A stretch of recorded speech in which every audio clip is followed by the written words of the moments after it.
Different myths बहुत हैं। कि जब पीरियड्स आए तो मंदिर में नहीं जाना, पूजा नहीं करनी, पीरियड्स आए तो इवन अचार को हाथ नहीं लगाना, नहीं तो अचार खराब हो जाएगा। देखो पहले वाले टाइम में क्यों मना किया जाता था कि मंदिर वगैरह नहीं जाना या आप अलग रूम में रहो, क्योंकि तब पैड्स वगैरह का प्रोविज़न नहीं था। मींस उनकी प्रोटेक्शन का इतना प्रोविज़न नहीं था कि ठीक है ये इनको पीरियड्स के ऊपर है, ब्लीडिंग हो रही है, तो अभी ये जहाँ जाएंगी तो ब्लीडिंग जो है वहाँ स्पॉट जाएंगे या ब्लीडिंग वहाँ पे होगी, तो इसलिए ये अपना जो है 2-3 दिन के लिए उनको अलग से रहने के लिए बोला जाता था। और ये बोला जाता था कि जब पीरियड्स आपके बंद हो जाएं तो आपने नहा धो के, मतलब साफ़ सफाई करके आपने अपना मंदिर में जा सकते हो। मगर आजकल के टाइम में तो ऐसा कुछ भी नहीं है।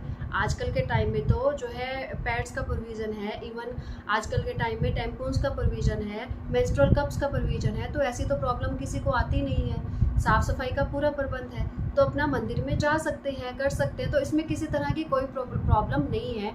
ये सिर्फ एक मिथ है। इसके अलावा जो अचार वाला मिथ है कि अचार जो है उसको हाथ नहीं लगाना, ख़राब हो जाएगा, इस पे गुजरात में कुछ साल पहले रिसर्च हुआ था, साइंटिस्ट ने इवन रिसर्च किया था। वहाँ पे 6 महीने तक वही लेडीज़ को लिया गया था जिनको कि पीरियड्स आते हैं, और उनको स्पेशली बोला गया कि आप पापड़ बनाओगे, आप अचार बनाओगे, और उनके बनाए हुए अचार और पापड़ को वहाँ पे डिस्ट्रीब्यूट किया गया। ये देखा गया कि वहाँ पे जो है वो ख़राब हुए या नहीं हुए, कुछ भी नहीं हुआ। और वो क्यों किया गया, ताकि वो लोगों को अवेयर कर सके इन चीज़ों के बारे में।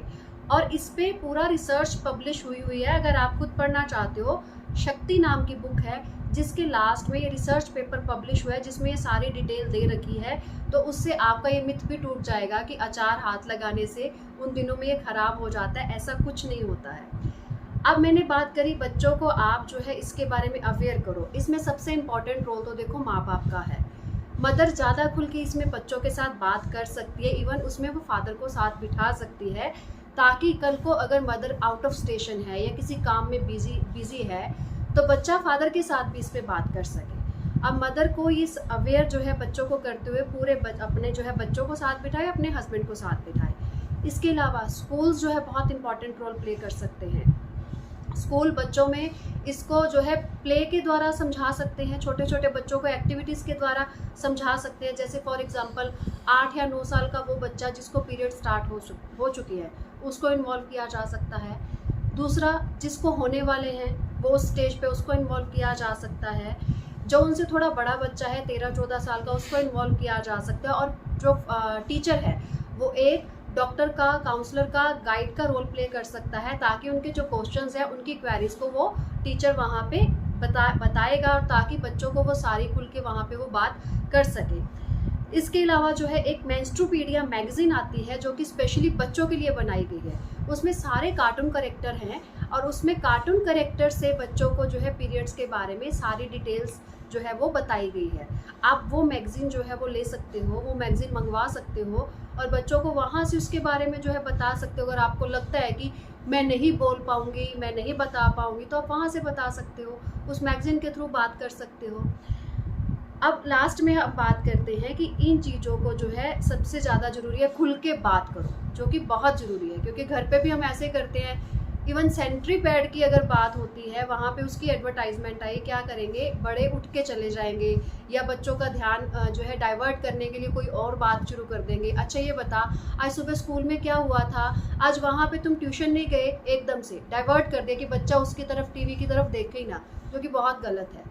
जब ऐसा हो रहा है, आपको लगता है कि बच्चा जो है एज अप्रोप्रिएट है, क्योंकि 8 साल में मैंने बात करी कि 8 साल में स्टार्ट हो जाते हैं, तो आप उस पर खुल के बात करो कि ये नॉर्मल है, सेंट्री पैड क्यों यूज़ किए जाते हैं, क्या है, किस लिए, किस काम आते हैं, उनको बताया जाए, क्योंकि यूज़ तो उन्होंने करना ही है, आज नहीं तो कल वो यूज़ करेंगे। उनको पहले इसके बारे में जो है सेंसिटिव कर दिया जाए, क्योंकि ये तो प्रकृति की बनाई हुई चीज़ है, फीमेल में प्रकृति ने इंस्टॉल करी है, जो कि बहुत ज़रूरी है, क्योंकि उससे तो देखो एक प्रकृति ही रुक जाएगी। बर्थ भी तो उसी जो है एक सर्कल के थ्रू ही होता है ना, तो इसलिए इस पे जो है वो बताना बहुत ज़्यादा ज़रूरी है कि उनकी प्रॉब्लम्स क्यों डिफरेंट हैं। और ख़ास करके फीमेल ने तो देखो घर पे पूरी फैमिली को संभालना होता है, और ये फीमेल से रिलेटेड जब बात है तो इसमें मेल्स को इन्वॉल्व करना, मैं तो यही मानती हूँ कि बहुत ज़्यादा ज़रूरी है कि उनको पता हो कि ये क्या है, और मेल्स कल को किसने बनना है, आज के जो लड़का है, आज का जो बॉय है, वही वही कल को मेल बनेगा, इसलिए उनको भी जो है ये नॉलेज देनी बहुत ज़रूरी है। और अंत में मैं यही रिक्वेस्ट करना चाहूँगी कि जो हमारे एरिया के एनजीओज़ हैं वो इस पे ज़्यादा से ज़्यादा काम करें, वो गाँवों में जाए, क्योंकि हमारे एरिया में लोग इसके बारे में बिल्कुल अवेयर नहीं है। यहाँ पे अभी तक भी लोग सैनिटरी पैड्स की जगह कपड़ा यूज़ करते हैं और उसी कपड़े को देखो वो अच्छे से साफ़ भी नहीं करते, रीयूज़ कर रहे हैं। अगर आप कपड़ा भी यूज़ कर रहे हो, आप अफोर्ड नहीं कर पा रहे हो सैनिटरी पैड्स, तो उनको बताया जाए कि उस कपड़े को भी रीयूज़ कैसे करना है, उसको अच्छे से वॉश किया जाए, उसको धूप में सुखाना बहुत ज़रूरी है, उसको प्रेस करना बहुत ज़रूरी है, और उसको रीयूज़ करने के लिए भी कितनी देर तक वो कर सकते हैं, 2 महीने तक, 6 महीने तक, उस कपड़े को बाद में जो है आपने यूज़ नहीं करना है। ये चीज़ें उनको बतानी बहुत ज़रूरी है।